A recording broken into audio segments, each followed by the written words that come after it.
I was 6 the first time I realized my parents didn't really see me. Not like they saw him. My brother, Daniel, golden-haired, full of light, born 18 months before me but worlds ahead in their hearts. I didn't understand what favoritism meant then, but I understood the quiet ache in my chest every time they smiled at him and only looked through me. My earliest memories aren't of joy. They're of silence. Of my mother's arm brushing past me to ruffle Daniel's hair. Of my father's voice rising in laughter at his jokes, while mine disappeared into empty air. We were a family of 4, but I might as well have been a guest in my own home, an inconvenience they tolerated rather than cherished. Every report card I brought home, every drawing I taped to the refrigerator, every scraped knee I presented for sympathy, none of it ever seemed enough. Daniel scored a goal at soccer practice. That was a celebration. I spent hours building a birdhouse in the garage with crooked nails and splinters in my palms. That's nice, son, Dad would mutter, without looking up from the newspaper. The comparisons were constant. Daniel was gifted, social, full of promise. I was quiet, sensitive, a bit odd. At first, I tried to earn their affection the same way he did, sports, straight A's, good behavior. But nothing changed. So I stopped trying.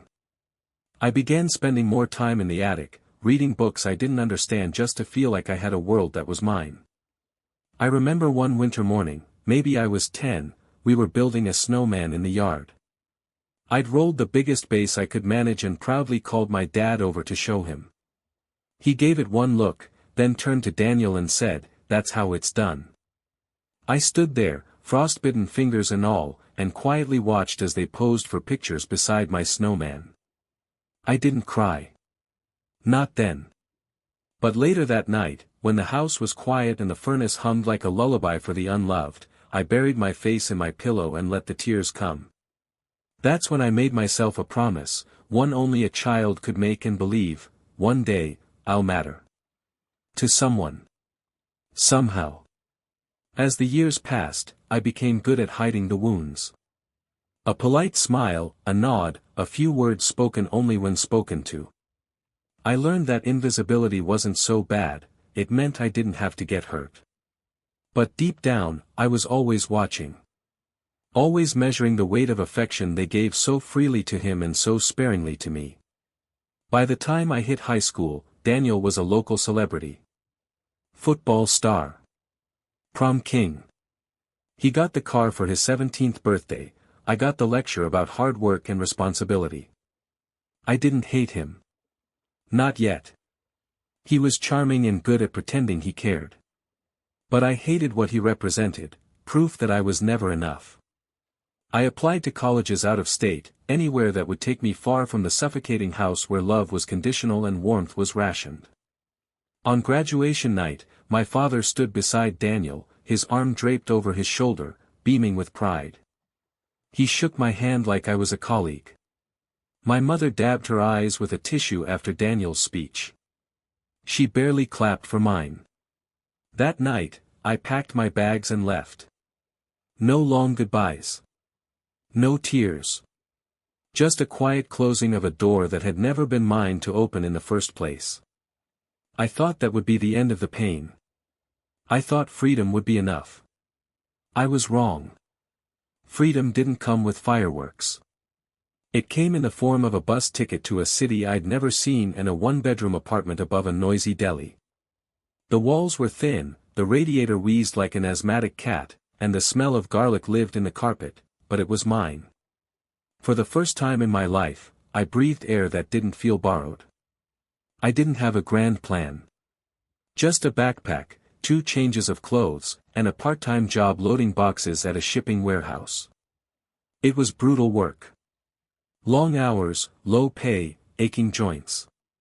But every drop of sweat I poured into that job felt like a stitch, sewing myself back together after years of being pulled apart. College wasn't an option, I couldn't afford it, and no one back home was offering help. But I was resourceful. I taught myself graphic design on a second-hand laptop, took night classes when I could, and slowly built a reputation as someone who could get things done. My clients didn't care about my past, they cared about results. That, I could deliver. The city, in all its grit and grind, became my home. I liked the anonymity, the way no one asked about your family or your history. You could be whoever you decided to be, and I decided to be someone who didn't need approval anymore. Not from my father, not from my mother, and certainly not from the golden boy I'd left behind. And then, she walked in. Her name was Emily. She came into the coffee shop I worked from on weekends, ordered her cappuccino with oat milk and always sat by the window with a book and headphones. For weeks, we exchanged nods and nothing more.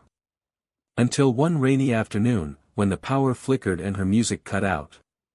I made some dry joke about modern technology being allergic to storms, and to my surprise, she laughed, really laughed. That was the beginning. Emily wasn't flashy. She didn't care about appearances or small talk. She listened. She saw me. Not the me I showed to the world, but the version I didn't think anyone would ever notice. We started talking after her shifts. She was a nurse, doing nights at a local hospital, and before long, she was staying over more often than not.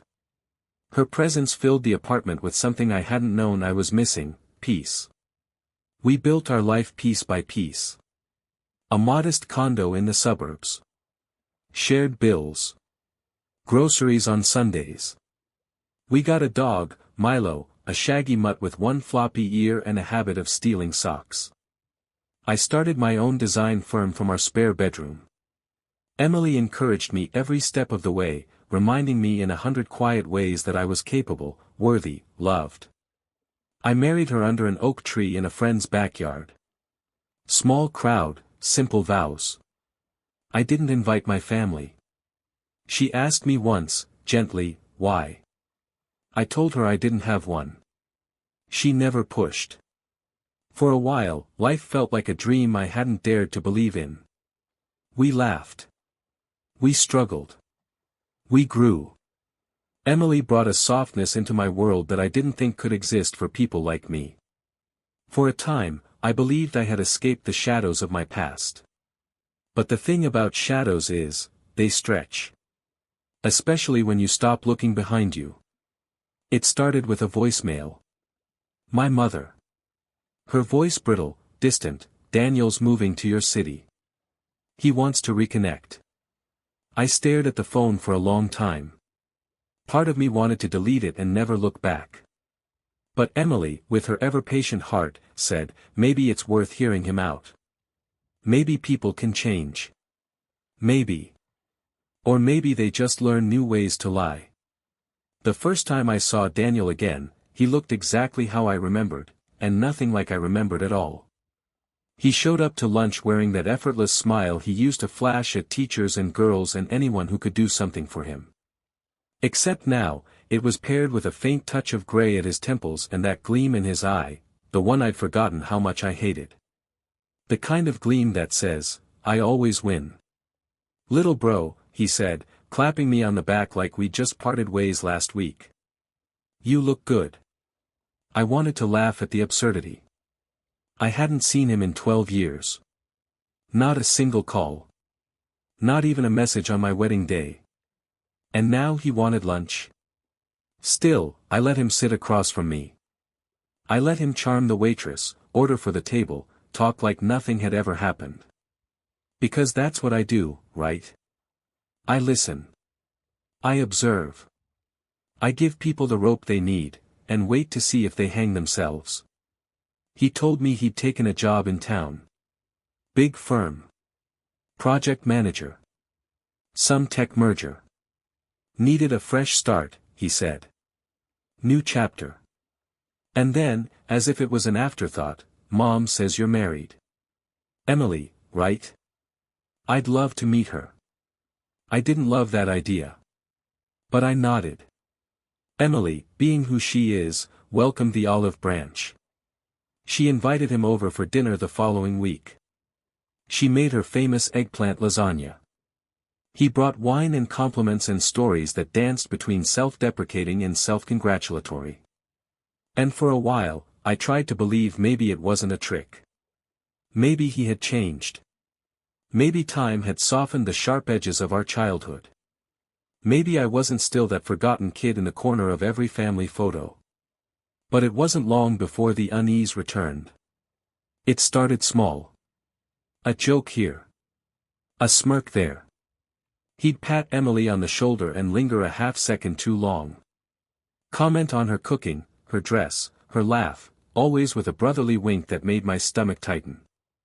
One night, as we were cleaning up after dinner, I found him alone in the kitchen, staring at a photo of Emily and me from our honeymoon. "She's beautiful," he said quietly. I nodded, rinsing plates. "She looks happy," he added. "You ever wonder how long that lasts?" I looked up. Our eyes met. He smiled like it was nothing. But it wasn't nothing. I knew that smile. Emily didn't notice. Or maybe she chose not to. She believed in giving people chances, sometimes too many. And maybe I wanted to believe in that too. Maybe I needed to. Around the same time, my mother started calling more often. Always with that brittle edge in her voice, like she wasn't quite sure if I'd bite. "We should have a family dinner. You, Emily, Daniel, it'd be nice." I didn't say no. But I didn't say yes either. I told Emily I was thinking about cutting ties again. She frowned, that worry line showing up between her eyebrows. "I think he's really trying," she said. "You're allowed to protect yourself, but maybe he just wants to be in your life." "I never left his," I replied. "He left mine." Still, I waited. Watched. Collected quiet moments like evidence. Daniel started dropping by unannounced. Bringing Emily coffee. Helping her with things I didn't ask for help with. One Saturday morning I came downstairs to find him fixing the handle on our back door, Emily handing him tools like they'd done it 100 times. "Figured I'd save you the hassle," he said with that damn grin. I smiled back. I'd learned a long time ago, never show the first crack. But inside, I felt it. The cold breath of betrayal pressing against the base of my neck. Because there's something about the people who hurt you early, they don't have to do much to make it hurt again. They just have to show up. And he had shown up. This time, in my house. It started with a toothbrush. A second one, left carelessly in the upstairs bathroom drawer. Not mine. Not Emily's. I asked her about it, offhand, casual, like it didn't punch a hole in my gut just to speak the question aloud. She blinked once. "Oh, that must be Daniel's. He stayed over that night you were at the client retreat, remember?" I didn't remember. Not that I would have let him. But I let it go. Not because I believed her, but because I needed more. See, betrayal doesn't arrive all at once. It leaks. Like a gas. You can't smell it at first. But over time, it suffocates everything. I started watching closer. Subtle things, Emily's phone tilted away when I walked by. Her texts triple-locked. Her laughter, different, like she was performing joy. She started wearing makeup to run errands. Started coming home later. Tired more often. Quiet more often. And Daniel, God, Daniel was always around. Dropping things off. Borrowing things. Offering to help. One night he stayed for dinner and offered to do the dishes. I watched from the living room while he washed and she dried. Their hands bumped, and they both laughed. It was just a moment, but it wasn't nothing. I knew then. But what broke me wasn't the affair itself. It was the symmetry. Emily, the one person who saw me, had chosen the one person who never did. I waited. I needed certainty. Proof. So I did what a younger version of myself never would have dared. I dug. Phone records. Email logins. Old receipts. Then, one Thursday afternoon, I walked into a CVS and bought a DNA kit. Our daughter, Ellie, was 5. Bright-eyed. Loved peanut butter and dinosaur pajamas. But she didn't look like me. I used to think she had Emily's eyes. Now I wasn't so sure. I mailed the test and waited. It came back 6 days later. Probability of paternity, 0%. My hands shook. I sat in the driveway for over an hour, staring at the printout. Watching the ink blur under drops I hadn't realized were falling from my own eyes. I confronted Emily that night. She was folding laundry. I stood in the doorway and handed her the envelope. No words. Just the truth between 2 pieces of paper. She opened it slowly. Read. Went pale. And then, she sat down. I was going to tell you, she said softly. When? I asked. After her wedding. She didn't answer. My voice stayed low. I'd rehearsed this part. I wouldn't scream. I wouldn't cry. I'd been humiliated enough in life, I wouldn't bleed in front of her. Was it him? I asked. Silence. Emily. Yes, she said. That one word felt like the bottom falling out of my chest. How long? A year. Maybe a little more. I nodded. Not in understanding, just acknowledgement. I looked around at the house we built. The life we made. The lies she planted. I thought you were different, I said. I was, she whispered. No. You were just better at hiding it. She started crying. I didn't move. You have to understand, she said. It wasn't about you. It was always about me, I snapped. Because I've been invisible my whole life, Emily. And I thought you finally saw me.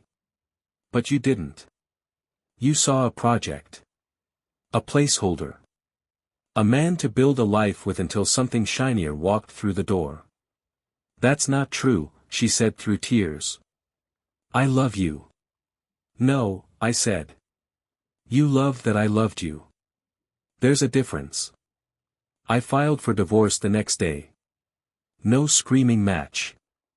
No public spectacle. Just papers. Daniel never called me. Not once. Not even to gloat. That was the most insulting part of all, he didn't need to. He'd already won. I moved into a furnished apartment a few miles away. Quiet. Sparse. The kind of place where everything's beige and temporary. I told Ellie I was traveling for work. I couldn't look at her yet, not with clear eyes. That part would come later. Maybe. And yet, in that emptiness, something strange started to settle in. Not peace. Not yet. But a clarity. I wasn't broken. I was done being fooled. And what they'd taken from me, I'd take back, in full. I didn't cry after the papers were signed. I didn't scream. I didn't punch walls or drown in whiskey or write angry letters I'd never send. That's not the kind of pain I was in. Mine was the quiet kind. The kind that sits with you while you eat breakfast alone and whispers while you brush your teeth. The kind that doesn't demand attention, but refuses to leave the room. It hit hardest in the little routines. Folding laundry for one. Setting a single coffee mug by the machine. No dog snoring at my feet. No daughter's giggles from the hallway. No Emily humming in the kitchen. Just, quiet. Deafening, unforgiving quiet. I lost the house. She kept it, for Ellie's stability, the lawyer said. I didn't fight. Not because I didn't want to, but because I had to pick my battles, and I wasn't ready for war. Not yet. I saw Ellie once a week. Supervised, at first. I brought coloring books, puzzles, soft-spoken smiles. She asked questions. I dodged them. How do you tell a 5-year-old the world she knew was built on a lie? I wasn't sleeping. Couldn't eat much either. My work suffered. Clients drifted. Bills stacked. My savings shrank. Some days I didn't get out of bed until noon. But something inside me refused to die. A whisper, buried deep in the ruins, get up. Keep going. They took everything. Don't let them keep you down too. I started walking. Just around the block at first. Then longer. Miles, sometimes. One night, I walked in the rain until my feet blistered through wet socks. It felt good. Real. Like punishment and penance and therapy all at once. I picked up more freelance work, small gigs, local clients, nothing flashy.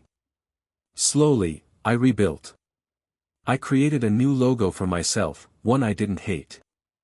I answered emails with my real name again, not a business alias. I started showing up, not just online, but in the world.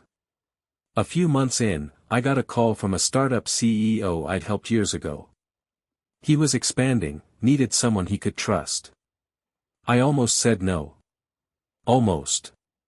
But something in me clicked. I said yes. The work was challenging, and the pay, more than I'd made in years. For the first time since the divorce, I felt like I was standing on solid ground. Like I could see a future again. Not the one I'd imagined, maybe, but something earnest. Something mine. Emily tried reaching out once. A long email. Apologies. Regret. Updates on Ellie. She said she was going to therapy. That Daniel was out of the picture, whatever that meant. I didn't reply. Not because I hated her. But because I'd finally realized. I didn't need to respond. I didn't owe anyone closure but myself. Daniel? He never spoke to me again. Never explained. Never apologized. That silence said everything. I don't think he ever felt guilt. For him, it was just another win. Another thing he could take because he could. But see, that's the difference between him and me. I build. He takes. And now. I was building again. One brick at a time. I started going back to church. Not for the faith, I lost most of that somewhere between childhood and divorce, but for the stillness. The stained glass. The ritual of lighting a candle and just breathing. One Sunday, I stayed after the service, sitting alone in the back pew. An older man sat beside me. Didn't say a word for a long time. Just sat. Eventually, he asked, "You grieving or healing?" I looked at him. And said, "Both." He nodded. "Good," he said. "That's the only honest way to do either. I don't know what it is about pain that draws people back in. Like vultures circling the last warm breath from a body they once swore they loved." 6 months after the divorce, my phone lit up with a name I hadn't seen since the courtroom. Mom. I let it ring. Let it go to voicemail. I played it back later, not out of curiosity, but out of strategy. She sounded cheerful. Practiced. Like someone calling in a favor they didn't think they had to earn. "Hi, sweetheart. Just wanted to check in. Your brother said you're doing well. I'm so glad. Maybe we could all get dinner soon. Just the family. Just the family. Right." I deleted the message. And the next one. And the one after that. But they didn't stop. Daniel texted next. "Hope we can talk. I think there's a way we can all move forward." Forward? As if there was a world where I'd shake the hand that buried a knife in my back. Then came the email from my mother. It was longer. More polished. She said she was worried about my emotional state. Said Daniel was trying to make amends, and that we're still family, no matter what happened. And then the real reason slipped out: she and my father were retiring soon. They'd need help managing the property. Since Daniel's career is so demanding, maybe I could step up. It hit me like a slap. They weren't here to rebuild. They were here to collect. The next time the doorbell rang, it wasn't a metaphor. It was real. Rain was coming down in sheets. The sky cracked with thunder as I opened the door to find my mother, standing under a borrowed umbrella, her makeup running slightly at the edges. Behind her, Daniel. Dry. Smirking. Of course. I didn't say a word. Just stepped aside. They walked in like they owned the place. Sat at my kitchen table. I stood. No coffee. No warmth. Let's cut to it, I said. Mom started first. Something about time healing all wounds, how life's too short, how Daniel had been through a lot too. I kept quiet. Daniel leaned back in his chair, arms crossed. Look, man. I know we've had our stuff. But it's time to let it go. My voice was calm. Ice on steel. You slept with my wife. You fathered my daughter. You lied. For years. He opened his mouth, but I raised a hand. No, I said. You don't get to talk yet. I turned to my mother. You ignored me my whole life. Dismissed me. When this happened, you didn't defend me. You didn't call. You didn't ask if I was okay. You made excuses for him. And now you want help with your house. Silence. I'm not your son when it's inconvenient. And I'm not your retirement plan now. Don't be dramatic, she said, trying to smile. We're just trying to fix this. You can't fix what you never acknowledged, I said. Daniel stood up, the mask slipping a bit. So that's it? You're gonna turn your back on your own blood? No, I said. You turned your back on me. When you stepped into my life and treated it like it was yours to borrow. I'm just making sure you know the door's shut now. For good. He scoffed. You think this makes you better than us? No, I said, stepping closer. It makes me free. Thunder cracked above us. The lights flickered. Fitting. Now get out, I said. Both of you. My mother blinked like she couldn't believe it. Like she still thought her approval meant something. Daniel held my stare, jaw tight, but he said nothing. They walked out into the rain. I stood in the doorway, rain pelting my face, watching them fade into the mist like ghosts I'd finally exorcised. And for the first time in my life, I didn't feel like a boy proving himself to a family that never wanted him. I felt like a man standing his ground. Not with anger. With power. The courtroom was smaller than I expected. Nothing grand. No sweeping marble columns or booming declarations. Just dull carpet, uncomfortable chairs, and the low hum of whispered tension. But for me, it may as well have been an arena. On one side of the aisle, Emily. Her lawyer. Polished. Practiced. Hair pulled tight. Eyes like glass. On the other, me. My attorney. A calm woman named Briggs who spoke with surgical precision and never once made eye contact with the drama. I didn't come to destroy anyone. I came to take back what was mine, peace, my daughter, my name. Briggs had built the case with quiet ferocity. We had the paternity test. The emails. The timeline. And, perhaps most importantly, witness accounts from neighbors, colleagues, and one very helpful daycare worker who confirmed just how often Emily wasn't around. The judge reviewed everything. Weeks of filings, exhibits, testimonies. And then came the day of the final hearing. Emily took the stand. Tried to explain. Tears, rehearsed regret, the usual script. I never stopped loving him, she said. It was a mistake. A moment of weakness. Briggs stood. Was it a moment, or a year. Emily hesitated. It was complicated. The court wasn't interested in complications. Then I was called. I sat straight. Spoke clearly. No theatrics. Just truth. I'm not here for vengeance, I told the judge.